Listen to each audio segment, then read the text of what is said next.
Welcome to the Real Estate Investing Podcast, where we help you unlock your potential freedom through land investing, real estate investing, and entrepreneurship. Hey everyone, this is episode 79 of the Real Estate Investing Podcast. Today's guest is Brennan Schlagbaum, also known as BudgetDog, the creator of BudgetDog Academy. I'm your host, Daniel Apke, joined by my brother and business partner, Ron Apke. Brennan, welcome to the show. Hey guys, thanks for having me. If you want to go ahead, Brennan, just give a brief background on yourself. Obviously, your name's the BudgetDog. I think it's all in that name, but go ahead and give a brief background on yourself. Yeah, so I want to date myself a little bit. So I'm now 30 years old, but this all started kind of when I was 23. And so we were, before BudgetDog even came around, or the Instagram account and Twitter account came around, we were going through our personal situation of paying off a bunch of debt. We were in $304,000 in total debt, and we were looking to aggressively get rid of that. And so at that point in time, I was studying for my CPA, just graduated college, we were just getting married, and a lot of stuff was coming our way, and we were trying to figure out how to get out of this in like as fast as possible. And so we started with my professional background being able to attack this debt really fast and aggressive. And so now we, speed up 5 years, we were able to pay that off in 5 years, $304,000. And about 3 years in, I realized, hey, I got something down. I know what I'm doing. At least I think I do. I'm paying off all this debt pretty aggressively. How can I help other people do the same thing I'm doing? And so that's where the business stemmed from. And so I was helping people locally and friends and family and stuff like that. And I wanted to reach as many people as possible. So I went online and I started talking about what I was doing. And people were obviously interested because a lot of people are in debt in America. And so I started building a social media presence before it was really a business. And it's evolved into a business with products, resources, and services now that I offer. But at first it was just kind of like, hey, I was talking about this, people were gaining interest. And here I am today, 1 year removed from my 9-to-5 at Deloitte, because I was working at Deloitte as a CPA manager for 6 years, and I decided to spin off and do my own thing. And so it was a big jump and everything like that, but it was so worth it. And 1 year removed from my 9-to-5, I absolutely love what I do, and I do this every single day. Wake up with a smile on my face. That's an awesome background. $304,000 of debt. You said in 5 years. That's incredible. Wow. 5 years. So to give you a little background on what we do, Brennan, we have an educational program similar to yours with the mission of creating freedom for people, but it's revolving around land investing. And our students come to us needing help and wanting to attain their freedom. They're a lot of times financially locked, financially restricted, and just limited budget and money to spend. So obviously we wanted to bring you on because your budgeting can really help our members and audience. Do you, what's some budget advice someone just starting out in entrepreneurship? Say they know they want to get into real estate. That's our background. That's what we do. We have rental properties, land investing, all that stuff. They want to get into real estate, and they joined our program or whatnot. What's some just general budget advice you give to someone just starting out? I'd say the most practical is separate business and personal first off. So a lot of times I get a client coming to me, they're a business owner, self-employed, and they just have like a bunch of a hodgepodge mess of like personal and business together. And it's really hard to get a good game plan when you don't have an organized, set of financials. So first things first is that. And then I think secondly would be the most practical thing would be to do a 3-month look back analysis if you've never started a budget before and just see what you've spent so far, because I think that's going to be very telling of what's to come in the future and like how to adjust from where you've been. So if you don't know where you're starting, it's really hard to improve upon. And so once you know that starting point, going forward is a lot easier when you have everything mapped out. So literally just splitting business and personal. So that's the first thing you would do with that. That's really, really smart. And I think Ron and I kind of haven't given that advice. That's really good to know for us, I think, just because our mentality is just attack and get in the game. But yeah, you end up looking back in a few months, I feel like, if you don't split that and kind of being a whirlwind of mess, I feel like. But a lot of times what we get, and I'm sure you face the same exact thing in your business, people are trying to save money when they're joining, obviously, because they have that limited budget, and they're not really looking to invest in themselves in a way of like buying a course, because you have a course as well. So people are looking for their freedom, they have limited money, and they're worried about buying a course. What do you have to say for those type of people? Yeah, so I posted this on my story just yesterday on Instagram, is people need to invest in themselves, first off. So a lot of times people are looking at like a course or an online investment or an online purchase is how they term it, as like simply an expense. And like it's not. It's an investment in yourself. So as long as you use due diligence, you kind of vet the person and you take a calculated risk. Like, it's worth it. If it's a $100 course, what's that really going to do in the grand scheme of things? If it doesn't work out, it doesn't work out. It's $100. And I understand that's a lot or a little to a lot of people, so that the scale is different. I'm just throwing out a number. But I think as long as you do the proper due diligence, you vet the person, and you know, hey, I'm seeking an investment in myself that should ROI the purchase price. So focus on the value it brings, not the cost. Too many people are saying, what's the price? What's the price? And they don't even think about what the value is, which is the whole reason they're purchasing it to begin with. So when I bring people into my academy, yes, it's a high ticket type of deal, but I can promise that as long as you put the work in, you're going to exponentially return your money. So it's not even about the cost. As long as you can do it, you can fast forward your success. And that's what I do personally. So I don't just say, hey, go do that and then not, live it out. I just spent $1,000 last week to add to a deal making group. So I'm able to have access and mentorship within a big deal making group where deals are coming my way. So I have the access that other people aren't going to have. And I spent $1,000 on that without even questioning it, because I knew eventually it's going to Yeah, and I have an e-commerce background as well. So I've probably bought on Google ads, YouTube ads, I probably bought over 20 courses. We just bought an email marketing one last week for a new project manager. So I'm all about the courses. That's how I got started in my first e-commerce business. I heard a podcast talking about drop shipping. That was my first business ever. And then I ended up buying a high ticket drop shipping course. And that's literally what made me my first wealthy, I think, journey, honestly, or just financially free journey. So I am 100% on your side. But I want to go back to that debt that you had, because that is a massive number to attack in 5 years. And I'm sure that took like a lot of hard work to get where you are today. But aside from the work in your actual business, what mindset shifts did you have to have, and what work did you have to do on yourself to get where you are today? That was the hardest thing. And so when I do my webinar monthly, and the first step is get your mindset right. And I know that sounds corny, and people are like, oh, it's mindset guru stuff, but it's like, it's actually true. And if you don't have your mindset right, you're not going to proceed with the following steps. And so that's the first thing I always have focused on. And it's a constant process. It's not just like, hey, I mastered my mindset, now I'm good to go. It's like ongoing. I'm constantly working on myself in multiple different ways. And so once I realize that, like, the way I think about things is going to drive the activity that follows, that excites me to focus on the mindset, because I know the activity is going to come. I know as long as I'm hungry to learn and I'm curious and stuff, and I'm ready to take on new challenges, like, the rest is pretty easy. It's just a matter of like doing it consistently. So that's the first, focal point I've always had, and I always talk about. Whether or not people have those limiting beliefs, or it's probably holding them back a lot of times. And I was one of those people. So 7 years ago, when I first started paying off that debt, it was a big challenge. I was like, there's no way I can do it. Why me? All these kind of things were floating through my head. And now 7 years later, I'm like, I've created a business online. Like, I've quit my 9 to 5. I've paid off all this debt. Like, it's actually possible. You really just have to believe it. Yeah, it's like that hitting those achievements. I think those small wins. Well, that's not a small win, but small, like attacking that debt in a small. I'm sure you didn't just start like how to attack that 300K. You had to kind of start smaller and work backwards a little bit. But when you start building up those small wins, your confidence builds, and you realize like you can do anything. And the biggest thing in our business, any business, entrepreneurship in general, like you said, is that mind shift. But Ron, I think you're trying to ask a question here. No, you're good. So as you were paying off that $300,000, was it every dime went towards that? Or were you investing in some other real estate or something like that? And then how has that changed now that you have paid off $300,000 in debt? What does your real estate, or what does your investing kind of look like? Yeah, so a big portion was, for the first year, we did $76,000 of non-mortgage debt.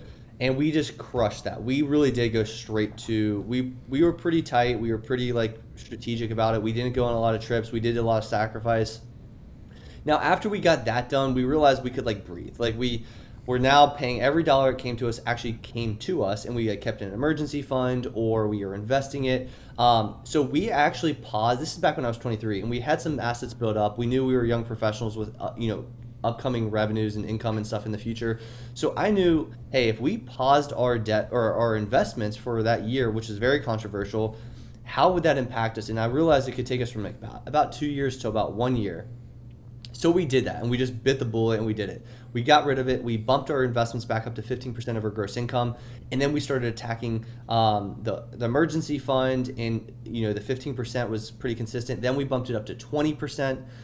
Then when we were attacking the house, which again is very controversial, for that 2-year really quick period, we were investing 20% of our gross income. We did not sacrifice, especially with the mortgage. There was no reason to do that. But we still wanted to pay it off early for many reasons.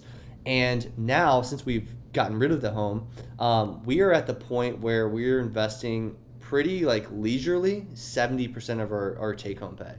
And so it's not like we're sitting here eating beans and rice like Dave Ramsey would talk about. We went on a Hawaii vacation 2 years ago, and that's not cheap. And so we go travel, we spend money where we need, we don't cheap out on anything. We pay for convenience, things of that nature, but we also save a lot of money because we don't have any debt anymore. Awesome. That's incredible. And yeah, that's building it up like that, I think, is a safe play to do as well. And especially when it's that volume. What's your kind of advice? I think people, for me personally too, I have a little bit of student loan, but I sure as hell wasn't paying it off over the last 2.5 years when there was no interest. But I'm also prepared to pay that again.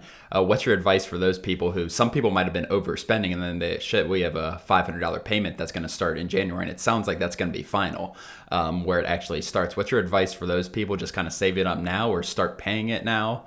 But I know kind of keeping off of the whole loan payback or the loan cancellation thing, but as far as preparing to start paying again January 1.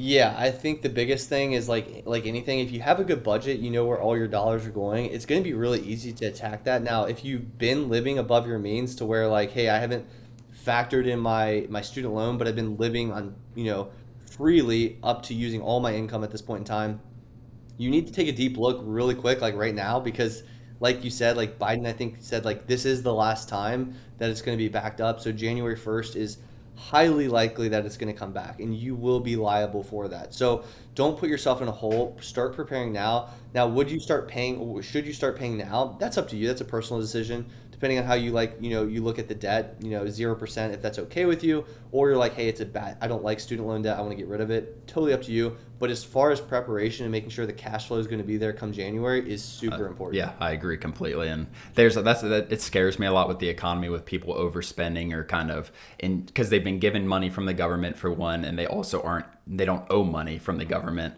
So it kind of scares me coming then when people, and what's going to happen to the economy as people their expenses are more than what they're bringing in, which I'm sure is a concern of yours, I would imagine. Brennan, we have some members, and this is a high risk, high leverage type of mentality that people come in when they're super aggressive and they really, really low on money and they want out of the hole. We've had some members, and we do not advise this, but like you said, it's kind of a personal choice and we don't get in the weeds with them too much. But we've had some members who take out debt to start their entrepreneurship journey for real estate. What's your opinion on that? Back and forth on it. So I think that most real estate's different, right? Especially if you're an investor in real estate, it's leverage. And so you're using a lot of leverage with it.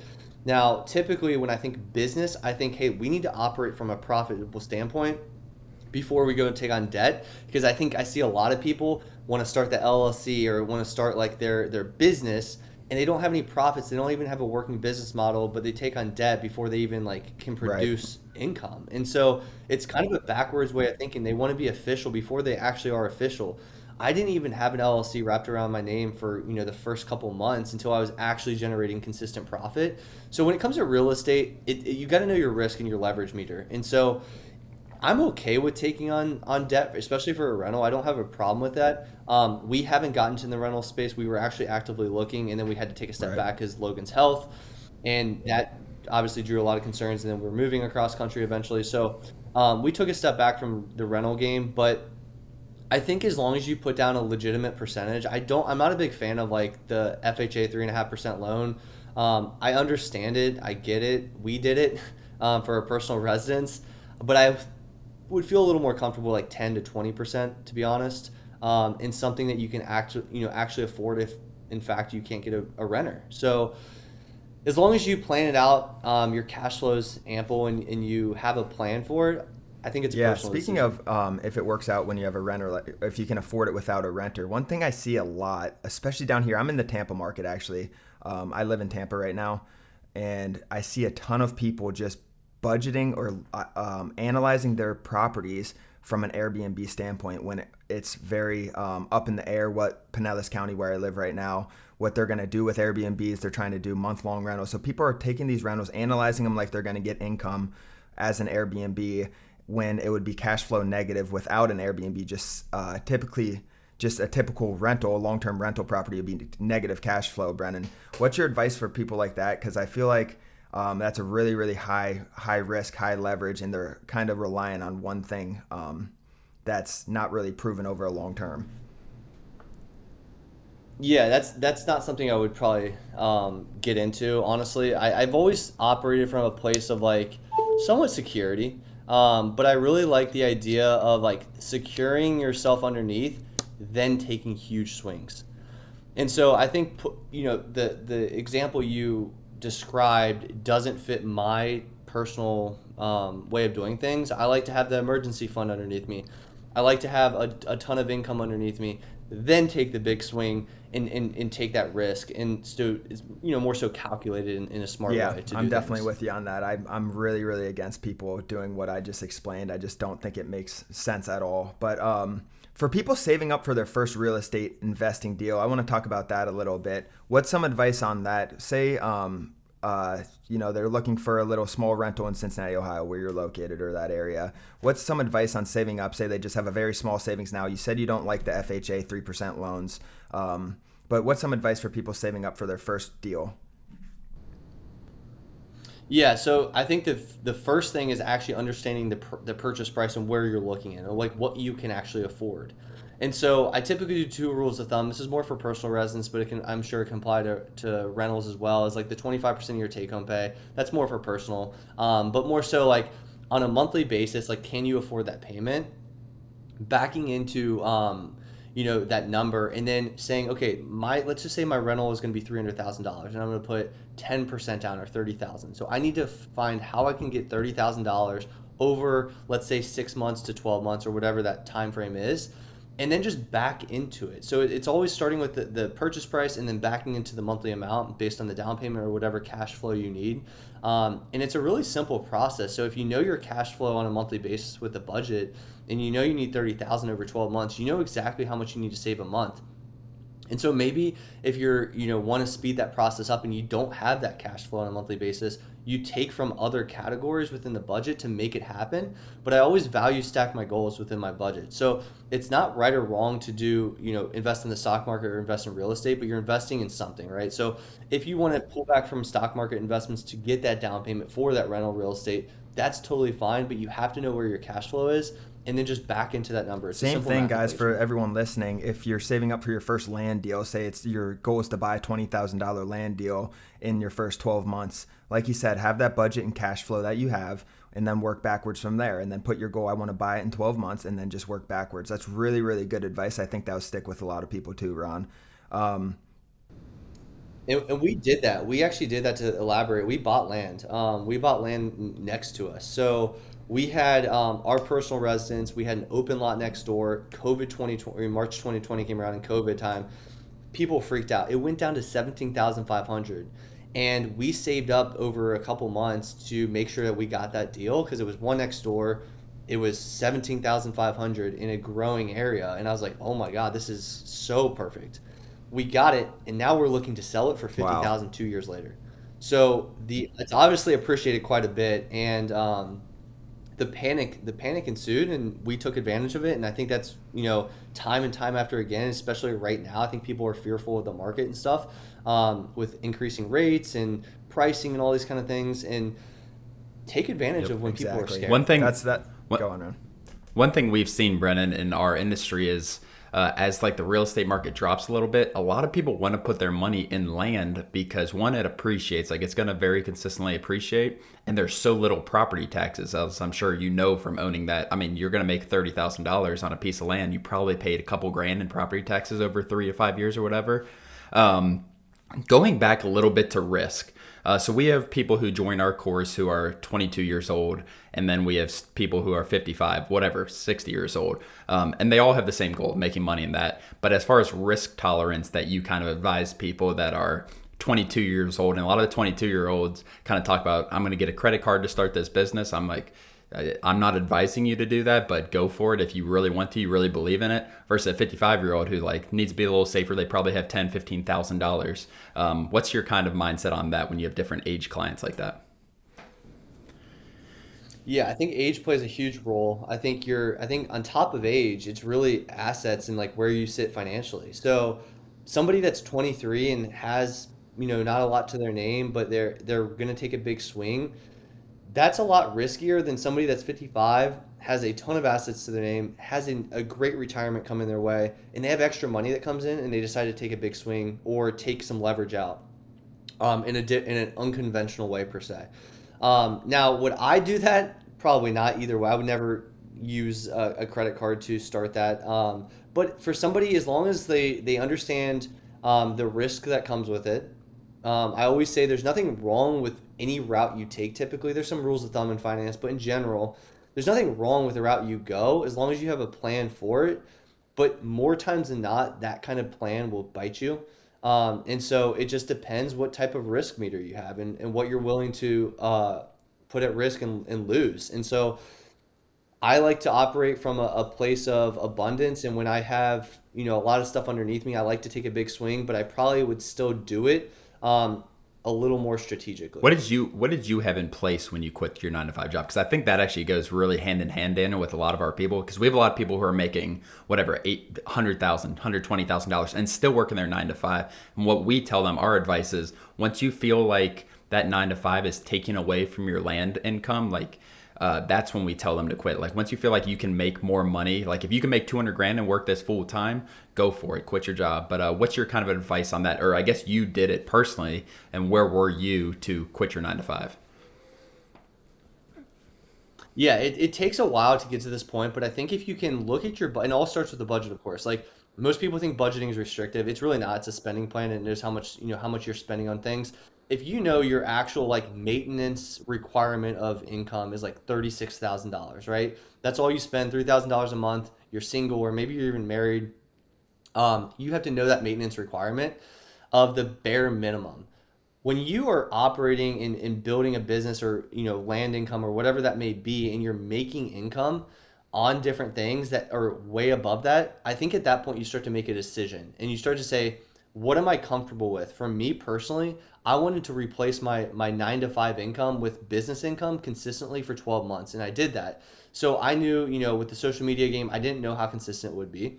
And so I'm very conservative, and I was like, well, I need to at least show myself it's a business and not just a quick profit type of turn. And so when I saw it 12 months consistently increasing, I was like, okay, it's time to really take a chance on myself and quit that 9 to 5 at Deloitte. I can always go back to get a CPA job. I'm sure I'm in the market and it's not that big of a deal, but I'm also, since I've left my job and I've gained back all that time, I've incredibly increased my income from there. So not only was I beating it when I was there and for 12 straight months, but since that point in time for the next 12 months, I've 6x my income, 7x my income, and it's been tremendous, but it took a while. So it was making sure I had that base underneath me and that consistency. It doesn't hurt that my wife has income as well from a W-2 job. And so her job alone could technically support us. And so there was a lot less risk at play when I took that leap of Nice. faith. That's really helpful. I think having that, me and my wife took a risk like 5, 6 years ago too. It's kind of similar like that. But yeah, it definitely helps having that kind of backstop, I guess, if something does go wrong. But nice. I think that's really good advice, and having that risk tolerance and understanding, like it's always risky to quit your job without doubt you're throwing away some kind of income and it's risky. And I think people understanding that is important, but at the same time, like you said, you 6x your income. So if you never quit, you wouldn't be where you are today. Exactly. And it went against all conventional advice. My parents said no. My colleagues said don't do it. Like everybody told me not to do it. And I kept saying, like, I was calculating the risk. I was like, it could totally flop, but I could go right back to where I was and I'd miss out on a few months of income. And when I'm 40, 50, 60, what am I going to be more upset about, that I failed or that I didn't take that jump? Exactly. That's a good way to do it. And I quit my job. I kept my 9 to 5 job for a while, longer than I needed to for sure, but it was COVID, so I was working from home anyways, and it's like I was able to balance both out. But Ron kind of took an opposite approach. He was a college basketball coach, and kind of just went in all into land investing. He had a good savings behind him and stuff. So we kind of understand both sides of the spectrum here, I think. But it's one of the most common questions we get, Brennan, is like, when am I ready to quit my job? It's such a personal decision. It's hard to kind of gauge. It's like when you're replacing your income and you're comfortable and you, like you said, you have the consistency there for multiple months and whatnot. That's kind of the key. Other than that, Ron, that's all the questions I had. Did you have any other questions? No, I think that was really helpful. Like, I think whether it's a different industry as far as what he's doing and what we're doing, but at the same time, like, it's very similar, and we get a ton of the same questions. And I think the advice and everything from this episode is going to be really helpful for our members, our potential members who might want to take that risk and join and try to learn. No, I think this was really, really helpful. All right. Yeah. Awesome, guys. Last question I have is what's the most impactful book or couple books that you've read that's really changed your mindset or whatever you want to talk about? So I have one right in front of me, Buy Then Build. This is incredible, and I'm working through this right now. So that's acquisition entrepreneurship. So most of us think we have to go buy a business or build a business ourselves, but a lot of this is about like, hey, there's already businesses out there. They've already had the frame, the model. Maybe you come in and improve it and things of that nature. That's a really cool book I'm reading currently. A book I've read recently was The Gap in the Gain, and I think that has made the biggest impact on my mindset.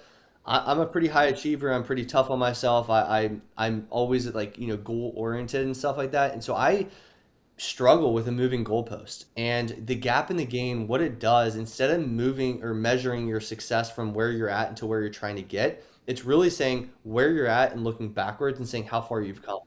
And it's shifting your mindset into thinking, from an abundance mindset and thinking how great you've done so far.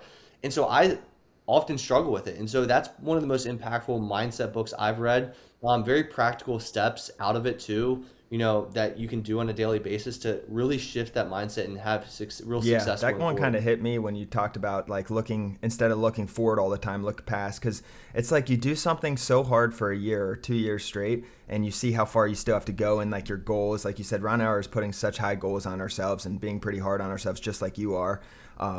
But looking back to where we were a year ago, Ron, like it's just crazy how far we come just making those small changes every single day and just being consistent with it.